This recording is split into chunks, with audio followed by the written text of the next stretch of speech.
like 800 miles into a 1,000-mile journey and you run out of fuel in a diesel. Welcome to the channel. I'm Mike. That's the Scout. We're working on the MB today. Today's video is this. We are working on the fuel rail, the fuel system, kind of, for the MB. So, because this was a reefer motor, runs at low RPMs, but it runs like 24/7 at low RPMs, right? I'm trying to get about 3,000-ish RPMs out of it. You got to adjust the fuel, so we adjusted like the fuel rail, we adjusted the governor spring, and now this fuel rail, I guess is what this is, or fuel pump, whatever. I'm actually not 100% sure what this is called, but it's got shims underneath here, and that's how it times the fuel. So we need to take the shims out so that it sits lower, and the timing for the fuel will be more advanced, because right now it's a little back, a little retarded, and I want it to be a little bit more advanced. And so that's why you got to take those shims out. And I might be wrong. I need to look it up real quick. I should have done that before I jumped on here, but I'm going to look it up, make sure I'm telling you the right way. But I definitely have to take the shims out either way, whether it advances or retards the timing. I got to take the shims out. I think it advances it a little bit, and it's not like it's going to give me any more horsepower. It's just going to run a little bit better. It's got like 100 horsepower or something like that. So we're focusing on this for this video, or not this video, but just tonight we're focusing on this, and then maybe we'll fix the this is the fuel cutoff, and you can see this is the throttle. It's not hooked up. I just kind of temporarily added all this stuff. The turbo's not bolted down. Temporarily have done a lot of stuff. The valve cover, which for you guys, this is the valve cover. Even though I'm grabbing onto the oil fill cap and I say the valve cover, hopefully you guys can understand what I'm talking about. This is the valve cover. This piece right here that covers all the valves, even though I'm holding onto the oil fill cap. But that's where we're at. Let's get to it.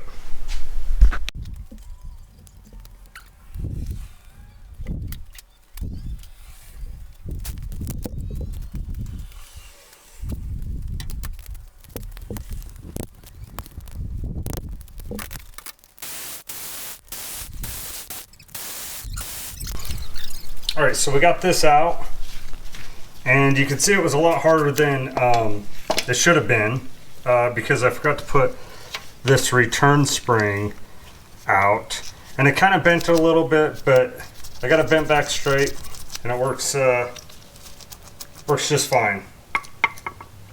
But what that spring does is this sits on the back of here, and this is the fuel shutoff.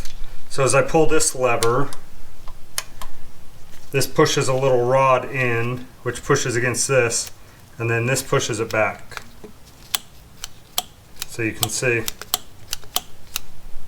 that's fuel shut off, and then it's back. Shut off, and it's back. So that's that. Now, these are the shims, and you can't really tell, but there's two of them pressed together in there, and they're really, yeah, you can't tell, but there's two shims on here.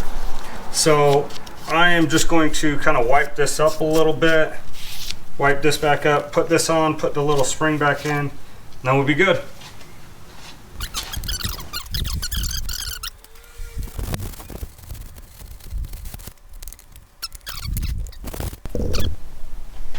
We got the fuel rail done. Kind of a pain. I did end up, whoops, let's bring you around here. I did end up needing to, fix this piece, but I kind of showed you guys that. I just kind of bent it back. So now this fuel shut off returns really well.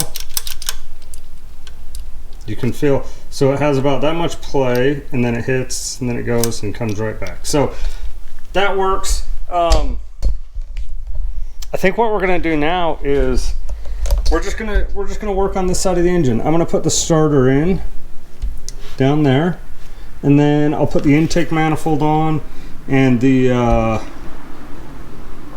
fuel lines that go from here to the injectors over here. I can't forget to hook, oh, you can't even see it. I can't forget to hook this up to the return. I'm gonna put my fuel filter right here. I gotta put this up to the fuel filter. And then we're just gonna kind of work on this side of the engine right now. So yeah, let me grab some stuff and we'll start doing it. I got my starter mounting bolts that came pre-packaged from, again, from Overland Diesel. So I'm just gonna put this back in here so I remember. But we're just gonna set these here. Gonna get the starter and get that in. Let's move you over so you can kind of see a little bit.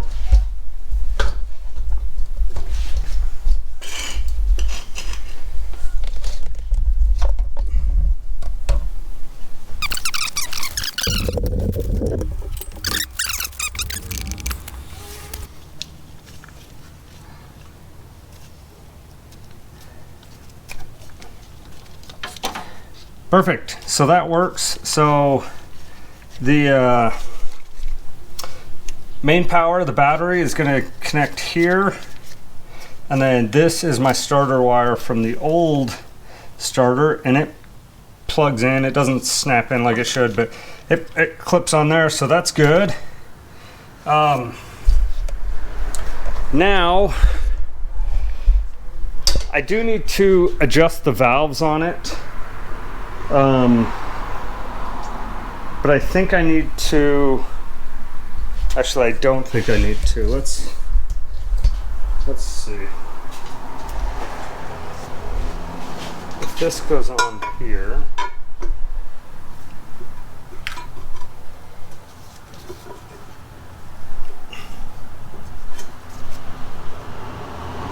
Oh, I was thinking I was going to need to put the valve cover on all the way, like bolt it down before I put the intake on, but I don't think I need to, so let's just keep moving on.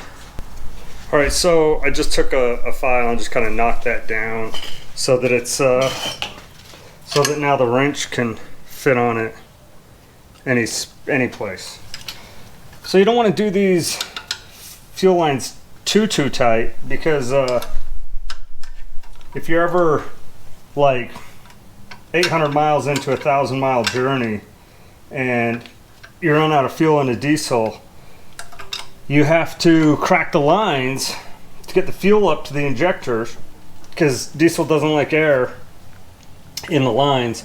So you don't want them too tight, because when you're on the side of the road and it's 110 degrees outside, the engine's hot, and people are making fun of you for running out of fuel, you want to get it back on the road as soon as possible. So don't do that. Just tighten them down enough that it's not going to leak.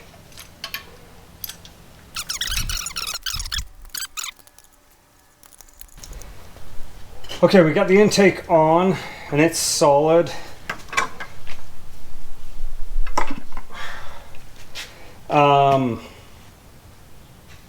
Let's see, what do we got next?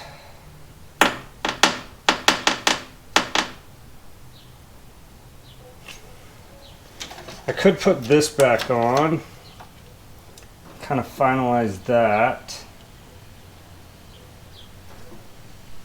Let's do that.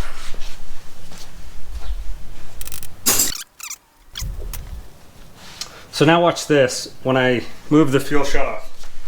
When I move the fuel shut off inside.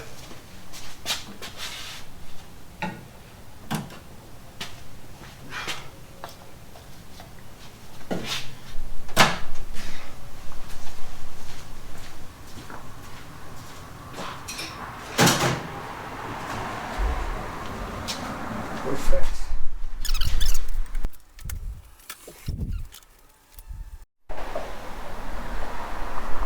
Well, you couldn't see that. All the the way down there is the throttle pedal linkage, but I did get it hooked up here, so now it works. Fuel cutoff works, throttle works. That's the idle. We'll hook the that up. I think we'll bolt the turbo down now, and actually I think we'll bolt the turbo down now.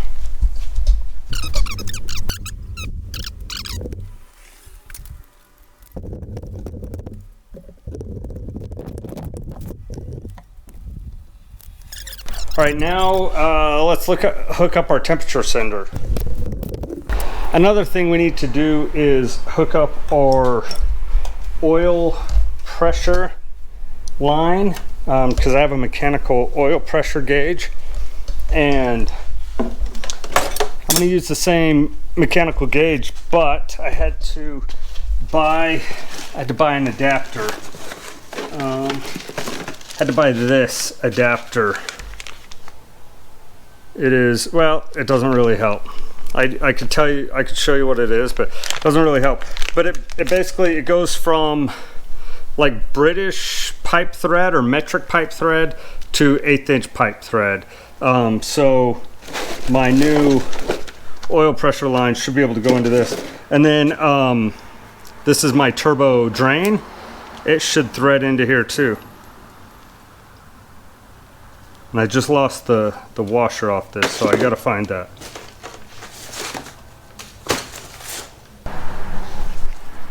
So this is the piece we're working with. I'm just gonna grab a little wrench and we'll take this out.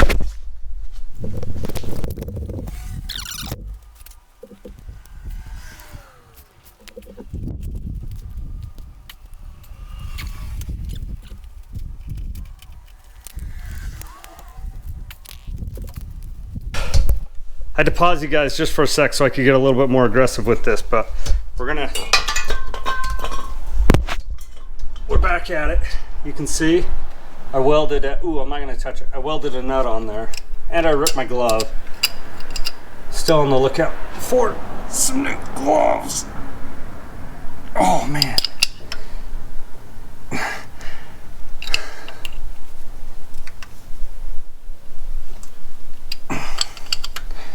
Okay,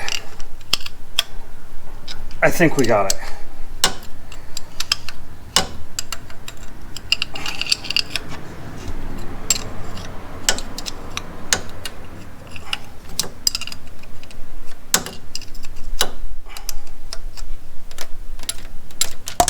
Oh, there we go. Holy cow. Ah, that's hot. Okay.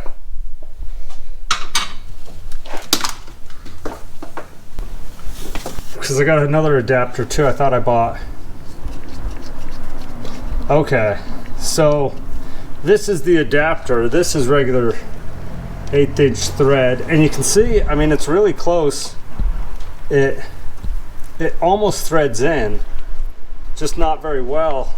But this one threads in amazing. So I think I'm gonna throw some pipe dope on there, on both of these. Tighten them up and get it going.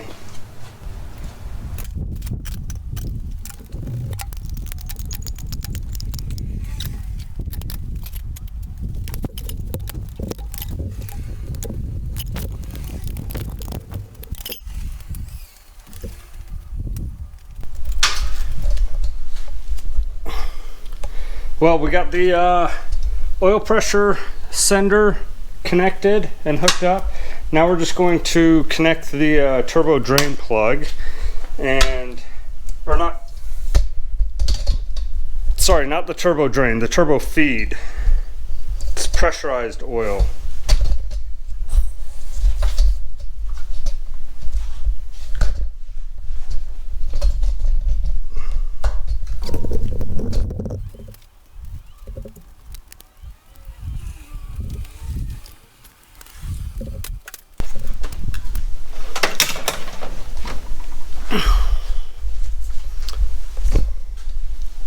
Okay, so I think that'll do it for tonight. We got a lot done. So we just kind of recap. We took the shims out and retimed that after we kind of jacked up the return spring, but we got that fixed, so that works. We connected the throttle and the fuel shut off. We put the intake on, put the fuel lines on, got the turbo on, hooked up the oil pressure gauge and the fuel, or the oh, that is not tight. I better tighten that down. We hooked up the oil feed line and the return line, and we put our pyrometer probe in, but haven't hooked that up yet. And we hooked up our temperature sender. So we are this close to being done. A couple more good nights, and we'll have it put back together. But stay tuned. Going wheeling next weekend, and going on a road trip the weekend after that in the Scout. So should have some good content Scout related that way, and we'll get back to Scout stuff soon once we get this diesel swap done. So all right, thanks for watching.